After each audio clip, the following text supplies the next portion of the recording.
Ijaarsi hoteelaa intarnaashinaali fi riizortii tokkummaa Paradise jalqabame. Dhaabbata tokkummaa Star Business Groupitiin kan jalqabame hoteelli kun baasii birrii biiliyoona 3 ijaaramas jirameera.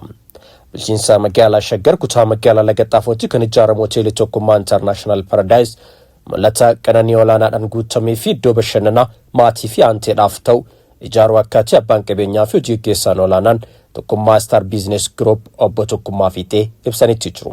Mul'anni hoteelaa fi paarkii bishaan tokkummaa International Paradise tajaajila qananii olaanaadhaan guutee kennuu fi bashannana gita hin qabne dhiyeessuudha.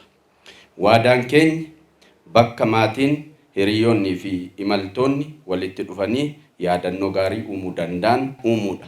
Hoteelli kun hoteela ciisicha kan maatii fi kan qeenxee 250 haala hawwataa fi bareedaa ta'een qophaa'an kan dhiyeessu yoo ta'u tokkoon isaanii turtii mijataa mirkaneessuuf mijaa'ina ammayyaa kan qaban ta'a. Dabalataanis hoteelli keenya reestooraantota nyaataa 4 ol kan of keessaa qabaatu fi hojjettoota leenjiif muuxannoo dhangaa idil addunyaa qabaniin hojjetamu waan ta'eef keessumaa ardii kamirraayyuu dhufanii bakka filannoo jalqabaa ta'an jennee amanna. Dabalataanis piroojeektiin kun carraa hojii uumuu keessatti shoora olaanaa akka qabaatu ibsaniiru. Piroojeektiin kun guyyaa har'aarraa jalqabee carraa hojii olaanaa dhibbootaan lakkaa'aman waan banuuf rakkoo hawaasummaa hojii dhabdummaa dhufan furuun dinagdee biyya irratti jijjiirama olaanaa fida. Kantiibaan magaalaa Shaggar Dr. Tashoomee Addunyaa gama isaaniitiin Oromiyaa gama lakkoofsa ummataatii fi bal'ina lafaatiin sadarkaa jalqabaa irratti argamtu gama qulqullina jireenya ummataatiin sadarkaa gadaanaa irratti argamuu himuudhaan erga jijjiiramaasii magaalaa hammayyaa ummata keenyaaf malu ijaaruudhaaf sochii jalqabus ibsanitti jiru.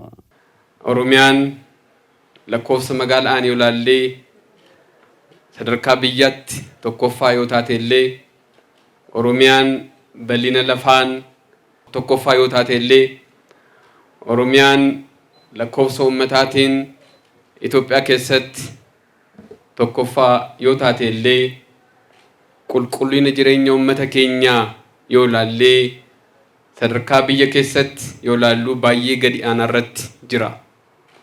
Ummanni keenya lakkoofsa magaalaan guddaa ta'ee bal'ina lafaanis guddaa ta'ee lakkoofsa ummataatiinis guddaa ta'ee maaliif jireenya isaa hin jijjiiramne jenne yoo gaafanne sababni isaa magaalaa qulqulluu, magaalaa bu'aa qabeessummaa, magaalaa diinagdee waan hin qabaanneef.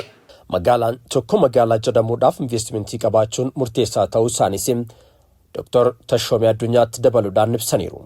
Magaalli tokko magaalaa kan isa ga'u jaarraa 21 irratti magaalli sun investimentii yoo qabaatti. Magaalli sun investimentii yoo qabaatti. Magaalli sun teknooloojii yoo oomishte. Magaalli sun carraa hojii ummataaf yoo dhiyeessite. Magaalli kun magaala kan ta'u. Kanaafuu carraa kanaan ani sirriitti ibsuu kan barbaadu Shaggar dinagdeef kutatee akka ka'e sirriitti hubatamuu beekuu qaba. Kutaa bulchiinsa magaalaa Lagaxaafoo magaalaa ammayyaa fi miidhagduu gochuudhaaf piroojeektiin akkaan murteessaa ta'us himaniiru. Obbo Caalaa Daree hojii raawwachiisaa kutaa bulchiinsa magaalaa Lagaxaafoo investimentii bulchiinsa Lagaxaafoo jajjabeessuu fi saffisaan dabaluun barbaachisaa ta'uu ibsuudhaan namootni lafa fudhatanii lafarratti osoo hojjetin lafa harkisan gara hojiitti seenuu akka qaban yaadachiisuudhaan obbo Tokkummaa Fiixee gama isaaniitiin ijaarsa hoteela kanaa akkuma waadaa isaaniitti yeroo jedhame keessatti akka xumuranis gaafataniiru. Yoo xiqqaate waggaa tokko keessatti ijaarsa xumureen tajaajilaaf oolchaa jedhanii jiru. Kanaaf waadaa isaanii kana akka nu eegan adaraa jechuun hin barbaada. Sababni isaa abbootiin qabeenyaa lafa fudhatanii tajaajila akkasiif hin oolchine kutaa magaalaa keenya keessa baay'eetu jiru. Yoo xiqqaate investimentii 300 siqu jira kutaa magaalaa keenya keessa. Opereeshinii isaanii yoo ilaalu baay'een isaanii duubarra jiru. Lafa haxiranii teechisu hojjetanii hawaasatti hin jijjiiranii galii argachuu duun taane lafa haxiruudhaan galii biraa irraa argachuuf warra yaalii godhantu baay'ataa jechuudha.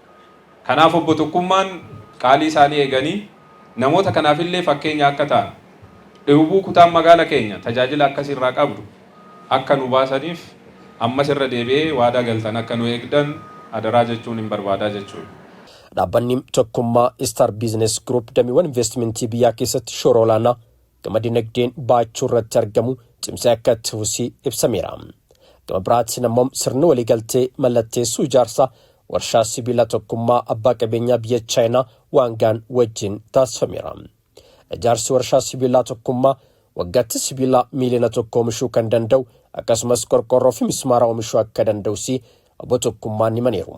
Abbaa qabeenyaa waan gobboleessa kooti biyya isaa deeme haala maashinii isaaniin oomishan maashinii oomisha wajjiniin mari'anne edda mari'anne booddee gara biyya deebi'ee hammam akka barbaannu gaafannaan waggaatti miiliyoona 1 kan oomishuu danda'u qorqorroo kan oomishuu danda'u mismaara kan oomishuu danda'u kooyilii kan oomishuu danda'u isaanii dhiyeessine isaan achirra dhaabatanii gatii nuu laatanii already maashinii oomishuu jalqabaniiru jechuudha. Maashinii oomishuu jalqabuu qofa otoo hin taane gara biyya keenyaa dhufanii immoo eessa dhaabata maashiniin sun konistiraakshiniinis isaantu fudhate waan ta'eef eessa dhaabata iddoo jedhu bakka filannee jechuudha. Adda bakka filannee bakka sana sara ofitti fudhatanii hojii keessa galu jechuudha. Torban uftuu kaasan isaan hojii keessa galu waggaa 1.6tti oomishatti ceenaa jechuudha.